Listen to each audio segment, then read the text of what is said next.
Selamat pagi, perkenalkan kami dari kelompok 6 yang bernama saya Rizky Sabda Sidiqah. Saya Sarah Nadia, saya Fasya Fahira, Saya Keila Gita Nurlutia. Saya Olenda Madara Sota. dan saya Nadia Rahmalia. Di sini kami akan menjelaskan tentang perusahaan PT Indofood. Baik, yang pertama ada latar belakang Antonio. Nah, Antonio ini lahir di Kudus, Jawa Tengah. Tempat pertama kali ayahnya merintis pada sejak tahun 1938. Antonio memiliki karakter yang hiperaktif dan gemar bermain pada saat kecilnya. Pendidikan dasarnya ditempuh di Sekolah Xinhua dan SMA 21 Jakarta. Dilanjutkan ke Stephen Day School di Singapura, lalu ia melanjutkan pendidikan di Ewell Country, Inggris. Meskipun prestasinya yang biasa-biasa saja, namun karakternya yang kemudian membantunya menjadikan pengganti ayahnya. Dari tiga saudaranya yang lain, Albert Salim, Andre Halim, dan Mira Salim, justru mereka kemudian tersingkirkan dari grup yang didirikan. Albert keluar dari Salim Group pada tahun 1980, Andre sejak tahun 1998, dan Mira tidak terlibat dari bisnis keluarganya. Pada usianya yang 25 tahun, Antonio menikahi Siti Margaret dan memiliki dua putra, satu putri yang namanya Axton Salim, Astrid Salim, dan Alston Salim. Berikut perusahaan yang didirikan oleh Anthony Salim. Yang pertama itu ada PT Indofood Sukses Makmur Tbk, merupakan salah satu perusahaan besar yang didirikan oleh Anthony sendiri, yang memproduksi produk mie instan. Perusahaan ini juga menghasilkan berbagai macam kebutuhan lain. Tujuan dari hal ini tidak lain adalah untuk mengembangkan side bisnis, seraya memenuhi barang-barang yang diperlukan oleh masyarakat. Yang kedua itu ada PT Bogosari Flours Mill. Di sini khusus memproduksi berbagai macam kelengkapan mentah. PT Bogosari mengalami kesuksesan besar walaupun berdirinya masih sebentar. Pihak Anthony mengatakan bahwa laba bersih yang dihasilkan dari proses penjualan produk ini telah mencapai 2 triliun rupiah dalam 1 tahun. Yang ketiga itu ada PT Indo Retail, merupakan salah satu perusahaan yang bergerak di bidang retail dan telekomunikasi. Perusahaan ini adalah salah satu dari beberapa perusahaan milik Anthony Salim yang didirikan pada tahun 1995 silam. Yang keempat itu ada PT Medco Energi, merupakan perusahaan yang bergerak di bidang energi yang berpusat di Jakarta. Perusahaan ini mengakuisisi konstruksi, eksplorasi, dan produksi Tesoro di Kalimantan Timur. Yang kelima itu ada PT Nippon Indosari Corpindo, merupakan sebuah perusahaan yang bergerak di bidang produksi roti. Perusahaan ini sukses menghasilkan roti yang berkualitas dan menjadi makanan favorit sebagian masyarakat Indonesia seperti sari roti dan sari kue. Yang keenam itu ada PT Elang Mahkota Teknologi. Perusahaan ini bergerak di bidang pelayanan komunikasi dan informatika serta industri teknologi untuk solusi komunikasi.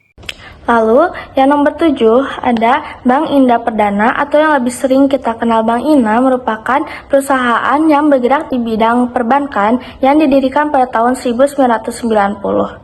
Perusahaan ini memiliki kantor pusat yaitu di Jakarta. Lalu yang nomor 8 ada PT DCI Indonesia. PT DCI Indonesia merupakan perusahaan penyedia data center ternama di Indonesia yang didirikan pada tahun 2011. Lalu yang nomor 9 ada Fast Food Indonesia. Fast Food Indonesia merupakan salah satu perusahaan milik Anthony Salim yang bergerak di bidang retail makanan cepat saji di Indonesia. Perusahaan ini berpusat di Jakarta dan didirikan pada tahun 1978.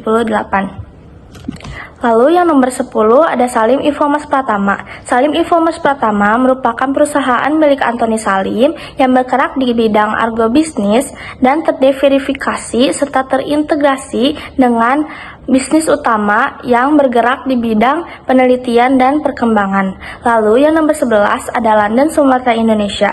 London Sumatera Indonesia atau yang lebih sering dikenal Lonsum merupakan perusahaan agroindustri yang berpusat di Jakarta. Perusahaan ini didirikan pada tahun 1995 dan kini menjadi Anthony Salim.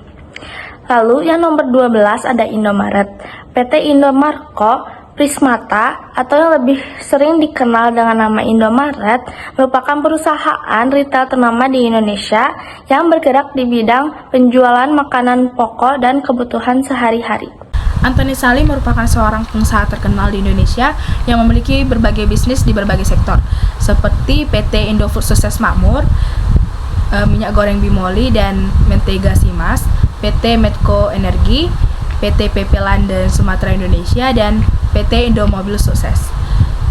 Antoni Salim pernah mengalami kerugian pada tahun 1998 akibat krisis moneter.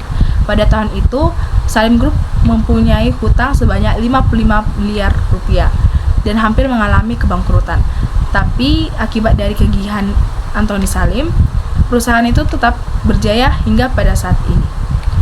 Tidak ada informasi yang menyatakan bahwa bisnis yang pernah digeluti oleh Antoni Salim gagal. Jadi selanjutnya materi yang saya akan jelaskan cara-cara yang dilakukan sehingga berhasil dan tantangan yang dihadapi. Yang dilakukan sehingga berhasil: 1. Keputusan strategis yang tepat.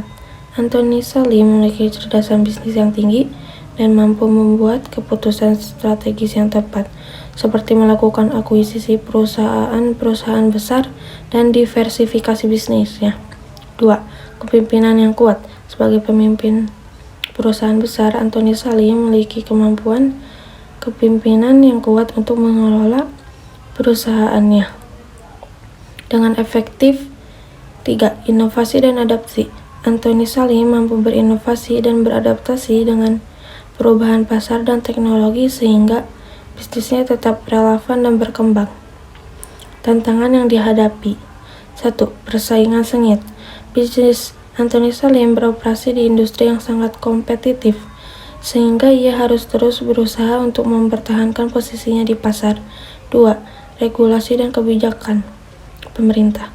Seperti halnya bisnis besar lainnya, bisnis Antoni Salim juga dihadapkan pada perubahan regulasi dan kebijakan pemerintah yang dapat mempengaruhi operasional dan strategi bisnisnya. 3. Resiko ekonomi. Bisnis Antoni Salim juga terkena dampak dan fluktuasi ekonomi global dan nasional, sehingga ia mampu mengelola resiko tersebut dengan bijaksana.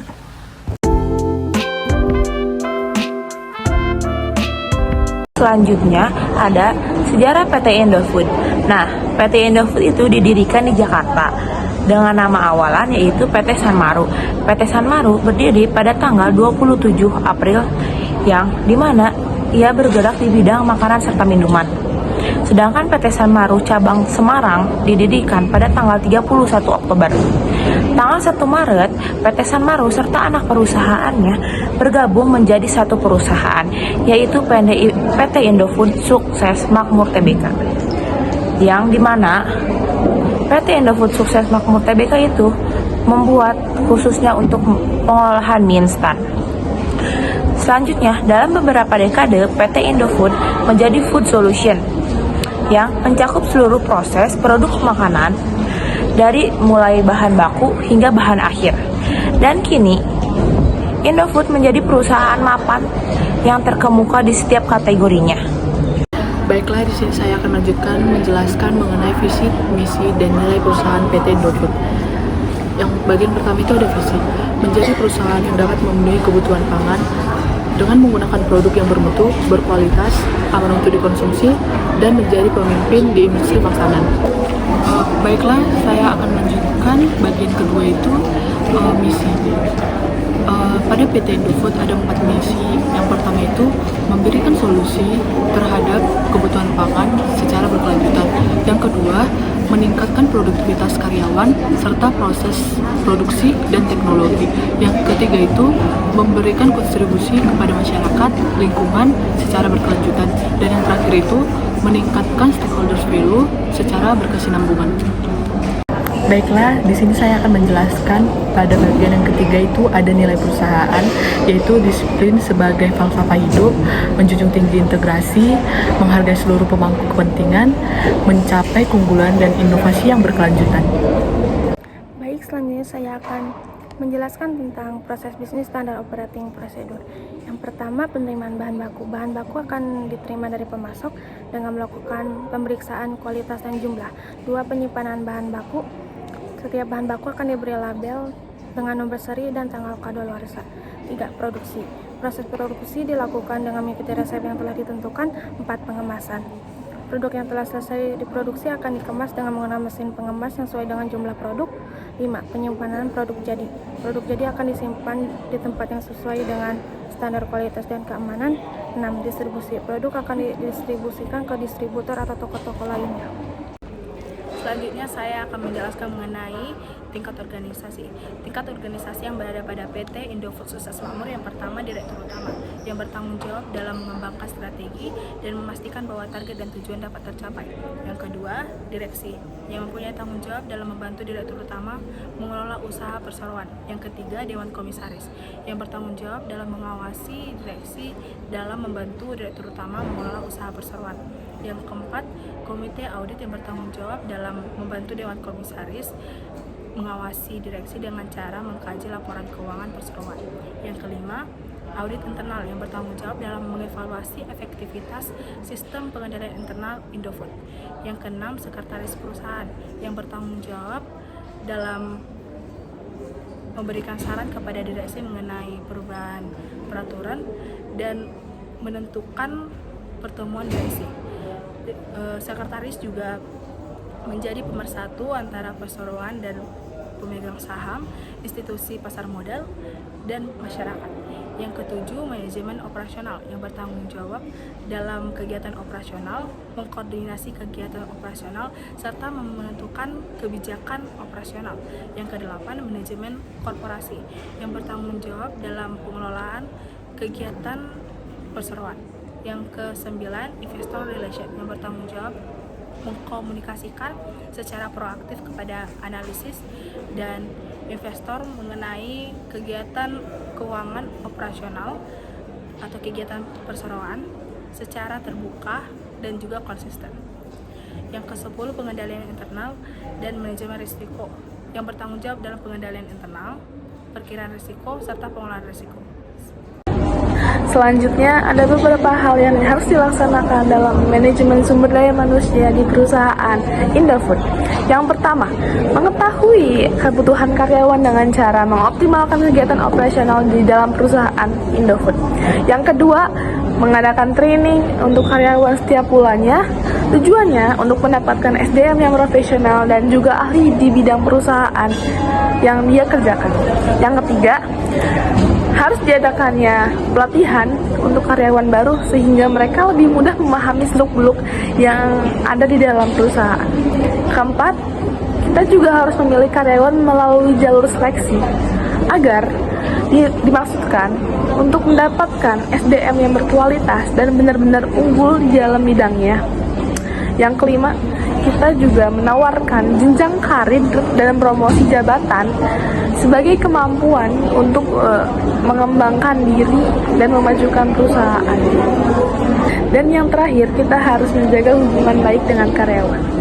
Strategi ini dilakukan agar menghindari kesenjangan sehingga semua orang tetap memilih tujuan yang sama, yaitu meningkatkan omset dan keuntungan. Baik, ini adalah materi yang terakhir mengenai talenta. Produk makanan dan minuman PT Indofood Sukses Makmur Tbk meraih penghargaan Trend Asia ESG Excellent pada tahun 2022. Yang dikategorikan Food and Beverage dengan predikat Sustainability di ajang penganugerahan penghargaan Trend Asia ESG Excellent pada tahun 2022. Prestasi dan pengakuan ini diberikan kepada Indofood atas komitmen dan keberhasilan perseroan dalam menerapkan prinsip-prinsip bisnis keberlanjutan atau sustainability development, yaitu dari aspek lingkungan, sosial, dan tata kelola pada segenap proses bisnis dan produk yang dikembangkan perseroan. Lalu, PT Indofood Sukses Makmur menerima trofi penghargaan yang diselenggarakan di Hotel Ritz-Carlton Mega Kuningan, Jakarta pada hari Rabu, 19 Oktober 2022. Jadi, Antoni Salim adalah seorang pengusaha yang sangat berpengaruh di Indonesia. Melalui perjuangannya sebagai pendiri PT Indofood, ia berhasil mengubah perusahaan tersebut menjadi salah satu perusahaan makanan terbesar dan tersukses di Indonesia. Kesimpulan dari perjuangannya adalah bahwa kegigihan, visi yang kuat, dan adanya inovasi serta kemampuan untuk beradaptasi dengan perubahan adalah faktor kunci dalam mencapai kesuksesan dalam dunia bisnis.